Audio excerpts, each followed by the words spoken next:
কীরকম ঠান্ডা পড়েছে এবছর মনে হয় কলকাতাতে সবথেকে বেশি শীত পড়েছে। এই রকম শীত মনে হয় মানে বেশ অনেক বছর মনে হয় পড়েনি।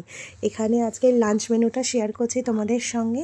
এখানে ভাত, আর এটা হচ্ছে আমার এখনও অবধি খাওয়া, মানে আজ অবধি আমি যতগুলো ভর্তা বা বাটা খেয়েছি তার মধ্যে এটা হচ্ছে সব থেকে ভালো খেয়েছি। এত সুস্বাদু, মানে সে আর বলার মতন নয়। এটা হচ্ছে ছিম বাটা। এটার রেসিপি আমি তোমাদেরকে দিয়ে দেবো। আর এখানে হচ্ছে এটা হচ্ছে হাঁসের ডিম।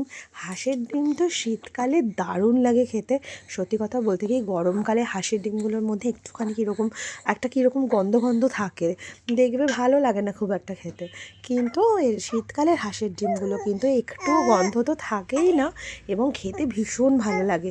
আর এই ছিম বাটাটা গরম ভাতের সঙ্গে খেতে যে কী অপূর্ব, মানে সে আর বলার মতন নয়।